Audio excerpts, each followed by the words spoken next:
The war between native doctors has gone awful. It is obvious that Africans are rejecting the religion of the colonizers, but native doctors who are supposed to be the champions of indigenous sacred tradition and alternative medicines are busy contending with one another. Many of them have made pacts with spirits alien to Igbo land just to be seen as the all-powerful. Odudu is one of them, a simple young man with dreams and aspirations, but life had other plans. His path to becoming a respected Dibia was marred by ridicule and failure. Embarrassments he suffered at the hand of a fellow Dibia changed everything he believed in. He watched as many of them built exotic mansions and hotels while he cannot maintain a small bungalow which he inherited from his father. A function at Anambra Central Quarters was where Odudu got the worst humiliation of his life. Another Dibia actually slapped him during a ceremony in front of everyone. And when he tried to fight back, bodyguards bundled him and his charms and threw him out of the hall. That day, Odudu's dignity was shattered, and a seed of vengeance sprouted within him. Odudu walked home with a heart pounding with vengeance. The thought of revenge became his only reason to live. Each day, his anger grew sharper, fueling his determination. He carried his pain like a weapon, letting it guide him through the day and through the night. There was no turning back now. To stop was to betray everything he stood for, every name he had sworn to honor, including the name of his late father. "This nonsense cannot continue," he shouted angrily to himself as he sat over a wooden table. The faint light of a flickering oil lamp danced across his face, casting shadows that made him look older than his 25 years. His father, as a Dibia, had been a great Dibia, known far and wide for his skill with herbs and his deep connection to the spirit world. When Ezedibia passed away, the villagers turned to Odudu, expecting him to continue his father's legacy. But try as he might, Odudu could not meet their expectations. He stared at the half-finished charm in his hands, his fingers trembling. The charm was meant to cure a child's fever, but every time he tried to complete the incantation, the words felt hollow. "Why can't I get it right?" he muttered, his voice thick with frustration. A knock on the door startled him. He looked up to see Chichi, the child's mother, standing in the doorway. Her face was etched with worry. "Odudu, how much longer? My son grows weaker by the hour." Odudu avoided her eyes. I need more time, Chichi. Go home. I'll bring the medicine when it's ready." The woman hesitated, then sighed. "Please hurry. My son's life depends on it." As she walked away, Odudu's chest tightened with shame. He slammed his fist on the table, scattering bits of herbs and scraps of palm fronds. "This cannot continue," he shouted again. "How can I call myself a Dibia when I can't even save a child?" What gave him the most sleepless night was the taunting competition between fellow Dibias. His dreams were to be the people's choice and to command respect as a powerful medicine man. That night, unable to bear the weight of his failure, Odudu left his house and set off for an adventure. He swore never to come back until he finds what he wanted. He visited a lot of towns and a lot of men and women known with charm and wizardry, until he met a spiritualist who offered everything that Odudu desired. Odudu must make a journey to the spirit world if he wants to have powers in abundance. The ritual was to take place at the mouth of an ancient cave, deep in the cursed forests of Amampa, a place where even birds feared to sing. The spiritualist, a gaunt figure cloaked in rags and adorned with human bones, led Odudu through the dense fog, chanting incantations in a guttural language that seemed to twist the air into unholy shapes. They walked through the night, at a point using a wooden canoe to cross a stream. The two finally reached the altar, a stone slab stained dark with the blood of countless rituals. Surrounding it were carved effigies of grotesque figures, deities with empty eye sockets and mouths twisted into eternal screams. The air stank of rotting flesh, and the ground squelched underfoot as if alive. "You seek power," the spiritualist murmured, his voice like the scraping of dry leaves. "But power demands a sacrifice. Your soul must pass through agony to be tempered into a weapon." Odudu nodded, his resolve firm. The fire of vengeance within him scorched away any trace of fear. It was dark everywhere. Odudu lay on the altar, his bare chest heaving with anticipation. The spiritualist produced a blade, jagged and blackened, said to have been forged from the bones of a long-dead witch. He placed it over Odudu's heart and whispered, To gain entry to the spirit realm, you must sever the rope of life. You must be consumed whole. At his signal, shadowy figures emerged from the darkness. They were not human. Their skin oozed and pulsed. Their eyes glowed red, and their fingers ended in razor-sharp claws. They surrounded Odudu, their deep growls vibrating through his bones. The spiritualist began chanting louder, his voice rising to a frenzied pitch. The shadows descended, their claws slicing into Odudu's flesh, peeling away his skin layer by layer. Blood pooled around him, soaking into the altar and feeding the earth that groaned and writhed beneath him. Odudu screamed, his voice echoing into the void as pain tore through his body. Yet he did not die. The spiritualist's incantations kept him suspended between life and death, his suffering prolonged as his flesh was devoured inch by inch. The shadows fed on him like insatiable hyenas, their glowing eyes locked on his as if savoring his torment. Through the haze of agony, Odudu saw his soul begin to rise, a shimmering, fragile thing. The spiritualist grabbed it with an ethereal claw, twisting it into a shape more suited for the spirit realm. The pain of his soul being manipulated was unlike anything he had ever known. It was as if every fiber of his being was set ablaze. Finally, the spiritualist plunged the jagged blade into Odudu's chest, severing the last thread of his humanity. The world went silent. The shadows faded, leaving behind nothing but the ruined shell of Odudu's body. "Go," the spiritualist instructed. "The powers you seek shall be yours. Keep moving. The spirits await your arrival." Odudu awoke in the land of the spirits, his body whole but no longer human. His skin glowed with unearthly light, his eyes burned with a red fury, and his veins coursed with a dark, ancient power. But the spiritualist's voice echoed in his mind. "The spirits await your arrival." As he walked straight on into the woods as directed, Odudu reached a clearing he had never seen before. The air here was colder, and the ground was bare, devoid of grass or plants. In the center of the clearing stood a figure cloaked in darkness. Odudu froze. The figure was tall and shrouded in black robes that seemed to merge with the shadows around it. Its face was hidden, but its eyes, two glowing balls of amber, burned with an unnatural light. It was the spirit of Ogbanuke. "Odudu," the figure said, its voice low and resonant, like the rumble of distant thunder. Odudu's heart pounded in his chest. "You know my name?" he stammered.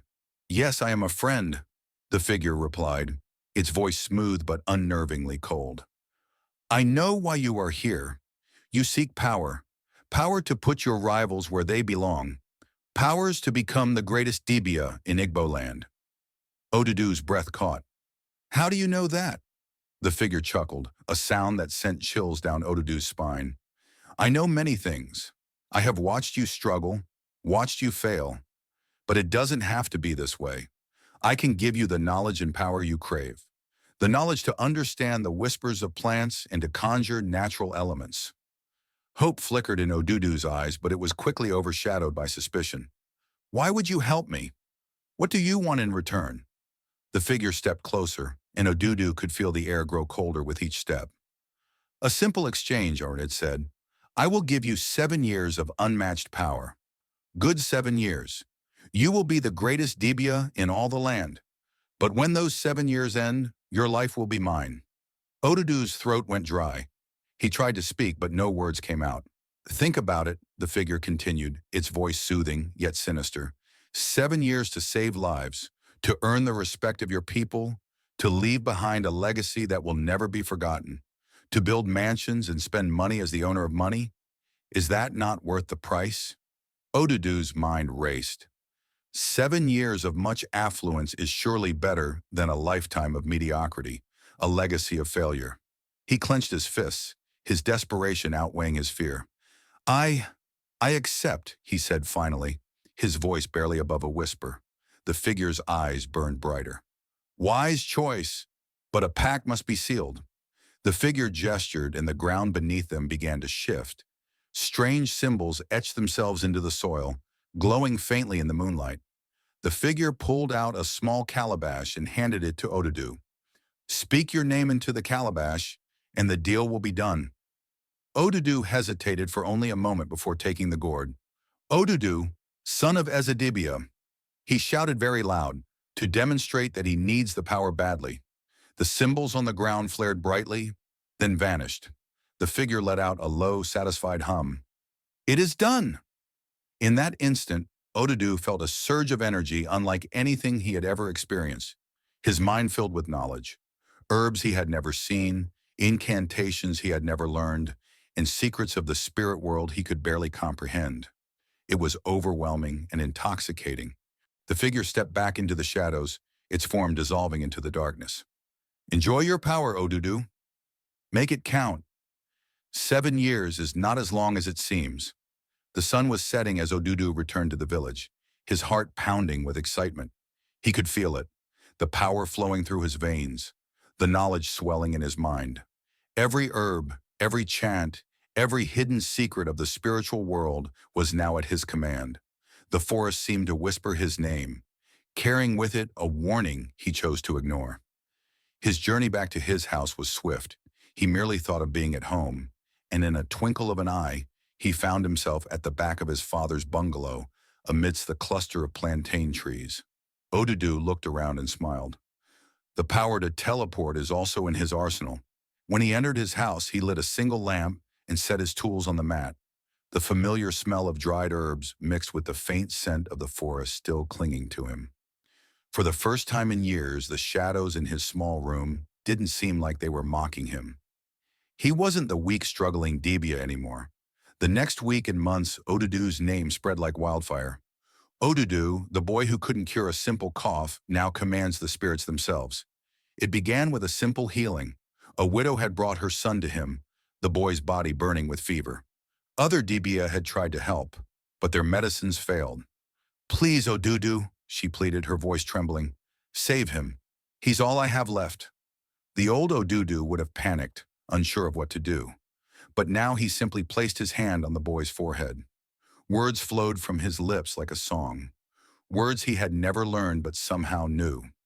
He sprinkled a pinch of powdered bark over the boy's chest, and within moments the fever left him. The boy opened his eyes, weak but alive. The widow fell to her knees, tears streaming down her face. May the gods bless you, Odudu. You are truly gifted. From that day, people came in their numbers. Farmers with aching backs, hunters seeking protection from wild beasts. Mothers worried about their children, all lined up outside his house. He became the village's savior, their last hope when all else failed. Youths also lined up for money ritual, and one after the other, Odudu handed them over a round clay pot, filled with strange objects and animal parts, with strange incantation which they must always recite daily for unending flow of naira. Even pastors flocked to Odudu's shrine. Some of them collected magical handkerchief, and some of them he gave different forms of charms with which to lure people to their different churches. Politicians became the Dibia's best friend. Greedy politicians, who are aiming to be the almighty Odudu, relish the praise. Mansions sprang here and there in his name. He wore the adoration of the villagers like a crown. One major even in Igbo, where Odudu's powers was announced with trumpets, was at Ikeji Festival.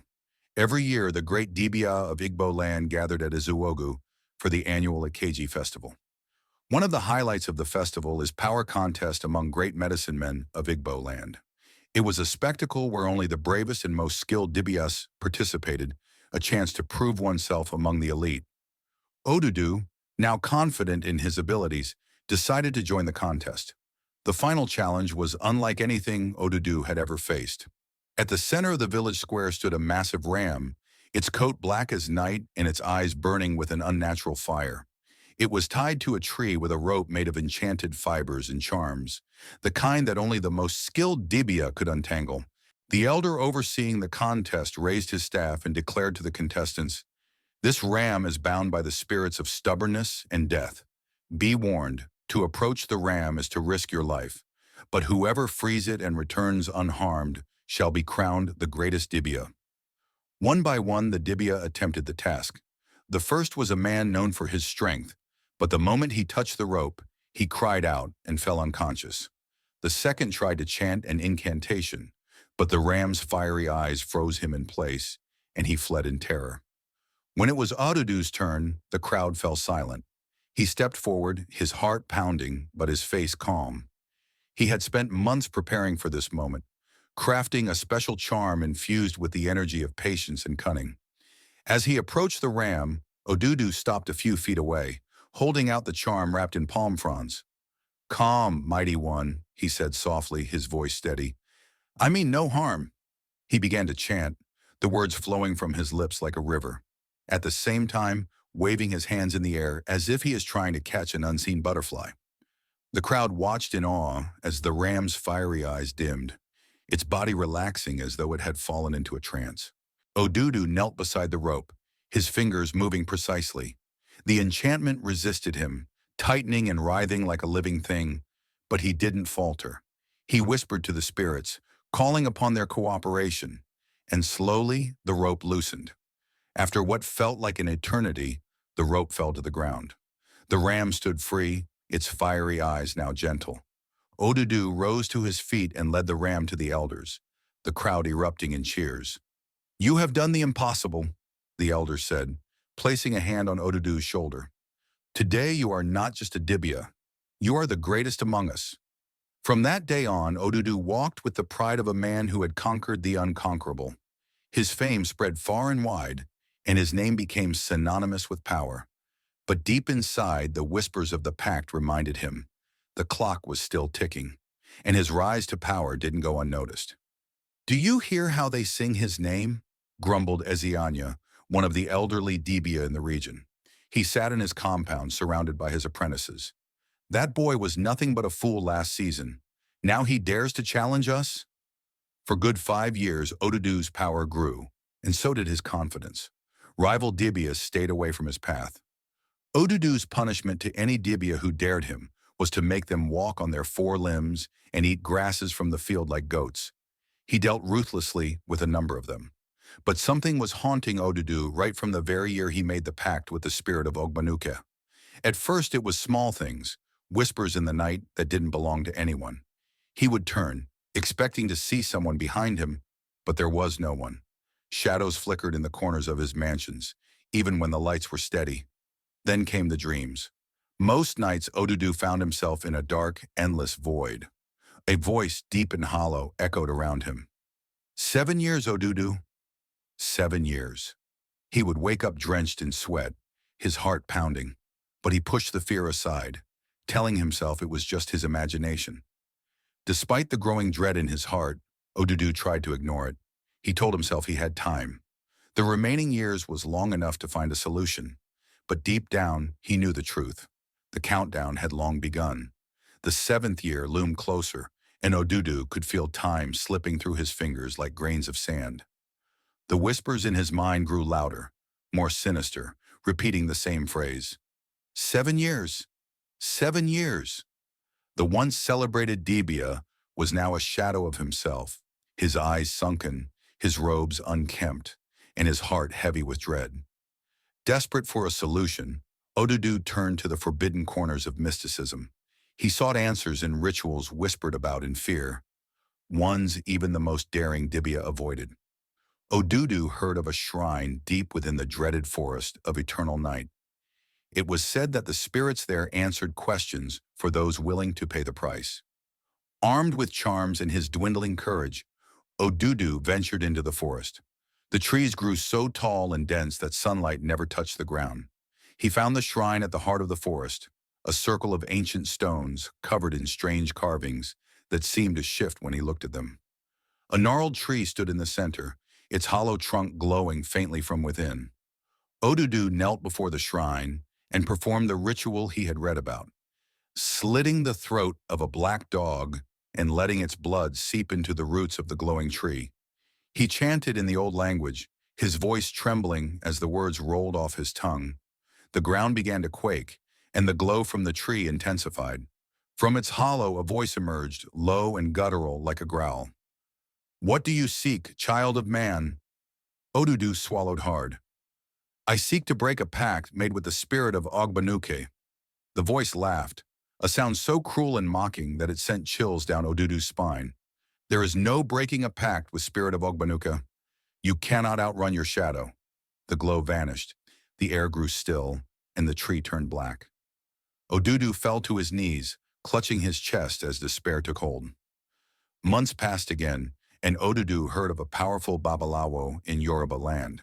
The spiritualist was said to command spirits of the dead and had once banished a demon that plagued Lagos watersides. Odudu made the long journey to Yoruba land, arriving at a cave lined with bones and charms. Inside, the air was heavy with the smell of incense and animal fat. The Babalawo, a hulking man with scars crisscrossing his face, listened as Odudu poured out his story. "You wish to escape the spirit of Ogbanuke?" the Babalawo asked, his voice booming. "You must match its hunger with a greater offering." "What offering?" Odudu asked eagerly. The old man grinned, revealing teeth stained red from chewing kola nut. "Your bloodline. If you sacrifice your family's spirits, the pact will be broken." Odudu hesitated, but desperation won. The Babalawo prepared the ritual, drawing a circle with white chalk and placing calabashes filled with red oil, kola nuts, and bones at each corner. Odudu sat in the center, clutching a sharp blade, and before him was a round basin filled with water. "Call your ancestors, all of them," the Babalawo instructed. "Invite them here, and don't hesitate as soon as they appear." Odudu shouted in a loud voice, calling as Dibia and Muoka, his grandfather. The air grew cold. Wisps of light appeared inside the basin of water, forming into ghostly figures. He recognized his late father among them, his stern eyes boring into Odudu. "Do it!" the Babalawo barked. Odudu raised the blade, his hands shaking. But before he could strike, the water splashed, as if a heavy stone had fallen inside the basin. The Babalawo staggered back, his face pale. Odudu cried out. Waters that splashed into his eyes was a mixture of hot pepper. He cried and stumbled blindly, but the Babalawo was not ready to help. "You are cursed beyond saving," he hissed. "Leave this place." "Baba, my eyes are burning," Odudu cried. "I said leave," the old man yelled. Odudu stumbled out of the cave, his heart pounding. He had almost sacrificed the very spirits that protected his family. Shame and fear followed him as he wandered aimlessly. Odudu came back to Igbo land more confused. For weeks he slept around restlessly. Time is ticking, few months remaining. People knew that Odudu is no longer the proud Dibia they used to know, but no one dared to ask. Weary and broken, Odudu left for a small town called Nando. From tips he gathered, a said woman from Nando is the only person that can help him. As he sat under a tree, a frail, elderly woman approached, leaning on a carved walking stick. Her eyes were clouded with age, but they seemed to see deep into his soul. "You carry the weight of darkness," she said, her voice soft yet commanding. Odudu looked up, startled. "How do you know?" "I have lived long enough to see such things," she replied, sitting beside him. "Tell me your story." Odudu hesitated, but something about the woman felt different, comforting even. He poured out everything, from his pact with Ogbanuke spirit to his failed attempts to escape it. The old woman listened in silence, her expression unreadable. When he finished, she nodded slowly. "Show me your palms." Odudu threw out his palms before the old lady, eagerly anxious for a solution. "Do you know why the spirit of Ogbanuke chose you, Odudu?" the old woman asked, still feeling his palms without looking. "It was my mistake, Mama. I needed money, and I needed power. It is not about you. It is about your family. Your father made a promise, which he failed to keep." The old woman revealed. "Didn't they tell you?" "Not my father," Odudu rejected with every honesty. "As a Dibia, my father is a good man. It is all about me. I made the promise to Ogbanuki spirit." The woman laughed, a hollow, echoing sound that sent chills down his spine. "Your father made a pact long before you were born. He begged for power, much like you. But when it came time to pay, he betrayed." Odudu's breath caught. "No, my father. Your father had to sacrifice himself to break the pact, to save you." The old woman interrupted, her voice rising like waves from the ocean. He thought he was clever, but the spirit of Ogbanuke remained patient, knowing that another chance would come. And here you are, desperate and foolish, just like your father. The words struck Odudu like a blow. His knees buckled and he sank to the ground. "My father? Saved me? He whispered, tears stinging his eyes. Yes, the woman sneered. But his sacrifice was not enough to erase the mark on your bloodline. The moment you called out for power, the very spirit that laid ambush to your family lineage answered. You were always theirs. What do I do? Odudu cried. I have only 4 months to live. There is a way, she said while still examining his palms carefully. Tell me, please. Odudu's eyes widened. She held up a hand to calm him. Breaking such a pact is no small assignment. The path is treacherous and will demand everything from you. What must I do? You must first reconcile with nature's element. If the elements deems you worthy, they will grant you a chance to undo the pact. But beware, the trials will test your spirit, and the sacrifice required will be great. Odudu's heart pounded. What kind of sacrifice? You will know when the time comes, she said cryptically. You do not have much time left. Go straight to your father's house and look for his secret chamber. Determined to learn the truth, Odudu returned to his family's old home before going to make peace with the elements. His father's house was a crumbling hut on the edge of the village. Odudu had moved away from the house as money started flowing. Inside, he found a hidden compartment beneath the floorboards. In it lay a tattered journal, its pages yellowed with age. By the flickering light of an oil lamp, he read his father's words. They told a tale of desperation, a young man who sought power to protect his village, but became entangled in a pact with a malevolent spirit. His father had discovered a way to break the bond, but it required a life for a life. The final entry read, I do this for my son, Odudu. It was solely my mistake. My son has no hand in it and should not pay the price. Tears streamed down Odudu's face. His father had given everything for him, yet here he was, repeating the same mistake. A knock on the door startled him. He opened it to find the very old woman she met at Nando, her eyes glinting with a mix of pity and urgency. You have found the truth, she said, stepping inside. I have, Odudu replied, his voice rough. But I don't know how to fight this. The spirit said it owns me. The old lady placed a hand on his shoulder. It feeds on your fear and desperation. If you want to survive, you must be willing to let go of everything, even your power. I do. Odudu threw his hands up in agreement, as if he is taking a marital vow. The power he once sought is now hunting him. You have 7 days left, Odudu, the old lady reminded. Find your courage, or the spirit will claim what it is owed. As she left, Odudu stared at the journal in his hands, the weight of his father's sacrifice heavy in his heart. The path ahead was uncertain, but one thing was clear. If he was to win, he would have to face not just the spirit, but the darkness within himself. Odudu collected some sacred items given to him by the old lady and set up. In his possession were a small calabash of river water, a clay pot of ash, a coal wrapped in palm leaves, and a feather from an eagle's wing. These were offerings to the 4 elements: water, earth, fire, and air. Beings older and more powerful than any spirit. The old lady had warned him that nature gives life, but it is also unkind. Nature doesn't forgive, and if anyone seek nature's aid, the person must prove his or her worthiness. Fail, and it will destroy the individual. Odudu walked to the riverbank, where the Oji River flowed with quiet majesty. The water sparkled under the moonlight, yet its depths held secrets older than time. Kneeling by the river, Odudu poured the calabash water into the current, reciting the words the old lady had taught him.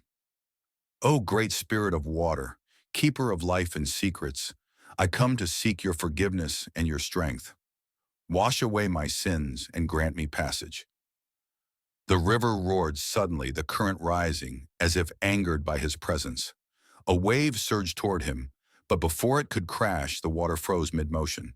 From its depths emerged a figure, a woman made entirely of water, her translucent form shimmering like a living crystal. You dare call upon me after your greed tainted the balance of life? The figure hissed, her voice like the rush of a waterfall. Odudu bowed low. I seek to mend my ways and undo the harm I have caused. Please show me mercy. The figure's eyes darkened, and the river pulled him in. He struggled against current, but he was powerless. His lungs burned as water filled them, and just as he thought he would drown, a voice whispered in his mind, surrender. Letting go of his fear, Odudu stopped fighting. The river calmed at once, and the water that was about to swallow him retreated. Waters that entered your ears has sealed your right ear. It must be a reminder for your transgressions, a constant reminder that nature doesn't forgive. To the second element, Odudu climbed the rocky hill of Ugwoba, where the earth was said to breathe and listen. At the peak, he placed the clay pot of ash on the ground and knelt, pressing his palms into the soil. Great Spirit of Earth, Mother of strength and stability, I call upon you. Ground me in your wisdom and forgive my arrogance. The ground trembled violently. A fissure split the earth beneath him, and from it emerged a massive being of stone and roots, its face carved like an ancient mask. You ask for my aid, but you have taken from me without care, the being said, its voice a deep rumble. The herbs you plucked, the roots you scorched, did you think I would forget? Odudu's heart pounded. I was blinded by desperation. Teach me to respect what you offer. The being raised a hand, and vines shot out of the ground, wrapping around Odudu's legs and arms, pulling him down. He screamed as thorns bit into his skin, but he did not resist. I offer myself, he gasped, blood dripping onto the soil. The vines loosened, and the being's stone face softened. Respect is earned through humility. You may proceed with one ball. As for the other, nature has taken as a payback for your damages to nature. Fire awaited him in the forest as the third element, where a clearing had been scorched black by lightning years ago. Placing the coal on the charred ground, Odudu lit it with flint, and the flames roared to life, forming a towering inferno. O great spirit of fire, bringer of change and renewal, I seek your strength and guidance. Burn away my pride and purify my soul. The fire roared, its heat blistering his skin. From the flames stepped a figure of pure fire, its eyes blazing like the sun. You who have burned bridges and hearts with your greed, yet you call to me? Scattered pieces of tiny fireballs made Odudu to jump backward, but one has aimed straight to one of his eyes, blinding it immediately. You will live with one eye. I do not forgive so easily, because I am of nature. I will endure, Odudu said in pain. Atop the highest peak, where the wind howled like a restless spirit, Odudu released the eagle feather into the sky. It was immediately snatched by the wind, and the air around him thickened, pushing him to his knees. Spirit of air, keeper of freedom and change, I seek your forgiveness. Teach me to rise above my flaws. A whirlwind formed, and within it appeared a figure made of swirling wind. Its voice was a sharp whisper, cutting through him. You trapped others in your web of lies and greed, yet you call for freedom? The whirlwind grew, lifting Odudu into the air and tossing him about like a leaf. The ground spun far below, and he felt himself falling. I will change, he screamed, tears streaming down his face. I will rise above the person I was. The wind slowed, gently setting him down. Change begins with honesty. You may pass. Odudu came down from the peak where he encountered the wind, the air heavy with the aftermath of the elemental rituals. His body was battered, his spirit weary. It was only then that Odudu noticed that the whirlwind had blown away every single hair on his head. As he walked down the slope, a towering figure of darkness loomed from the shadows, its amber eyes glowing with malevolent light. The creature's form twisted and shifted, one moment humanoid, the next a monstrous amalgamation of limbs and smoke. It was the unforgiving spirit of Ogbanake. The ground beneath Odudu's feet cracked and burned where it stepped, and a chilling voice filled the air like thunder. You think you can defy me, child? The entity snarled. You made a deal with me, and you cannot escape your fate. Odudu raised his hands, chanting an incantation that called upon the elements. Flames erupted around him, water swirled in the air, and gusts of wind howled through the grove. Yet the entity laughed, a terrible sound that shook the earth. With a wave of its clawed hand, the entity unleashed a wave of darkness that extinguished the flames and shattered Odudu's defenses. The young Dibia was thrown back, crashing into a tree that splintered upon impact. Blood trickled from the corner of his mouth as he struggled to stand. Ogbanuke's spirit was upon him in an instant, its form shifting into a serpent-like shadow that coiled around him, squeezing the air from his lungs. Odudu gasped, his vision darkening, as the entity whispered into his ear. You were a fool to think nature would save you. You belong to me. Odudu lunged at the entity, his hands glowing with fire and light. Their clash was cataclysmic. The ground split apart, sending shock waves that toppled trees like matchsticks. The winds howled with fury, tearing through the forest and scattering leaves and debris. The entity fought back with unrelenting ferocity, its shadowy tendrils lashing out and tearing chunks from the earth. Every blow it landed sent tremors through the ground, and Odudu struggled to hold his ground. Yet he fought on, channeling the power of the elements. A stream of water surged from his hands, covering the entity's shadowy form, but it only roared louder, the darkness reforming and striking back. Odudu raised his hands to summon the winds, which swirled into a massive cyclone that tore through the entity's form, scattering it briefly. But the shadows reassembled, more furious than ever. Your resistance is futile, Ogbanuka bellowed, its voice shaking the very heavens. The forest became a battlefield of chaos. Trees were uprooted and hurled like spears. Lightning rained down from the storm-filled sky, striking dangerously close to both combatants. The ground opened in fissures, swallowing rocks and debris. Odudu stumbled, exhaustion threatening to overwhelm him. The entity loomed over him, its form larger and more menacing than ever. You cannot win, Odudu. Surrender, and I may spare your soul. But Odudu's eyes burned with defiance. He placed his hands on the ground, whispering a final prayer to the elements. The earth trembled, and from its depths erupted a brilliant surge of light and energy. The combined power of water, earth, fire, and air exploded outward, striking the entity with unrelenting force. With one final burst of energy, the light consumed the entity, tearing it apart piece by piece. Its amber eyes flickered and faded, and the shadows dissipated into the stormy sky. As the storm subsided, silence fell over the forest. The grove was unrecognizable. Trees lay shattered, the ground scarred with deep craters. Odudu collapsed to his knees, his body trembling with exhaustion. The villagers, who had been drawn by the thundering echoes and flashes of light, arrived at the edge of the destruction. They stared in awe at the sight of Odudu, illuminated by the faint glow of the talisman still clutched in his hand. The young Dibia rose slowly, a bald-headed Odudu with a damaged eardrum, with one eye and one ball left between his legs. His spirit is renewed but humbled. The villagers were shocked to see him. Odudu's gaze was distant, fixed on the horizon. He had won, but at a cost he would carry forever. The scars on the land, his body and within his soul would serve as a reminder, a testament to the dangers of greed, the strength of redemption, and the enduring power of nature.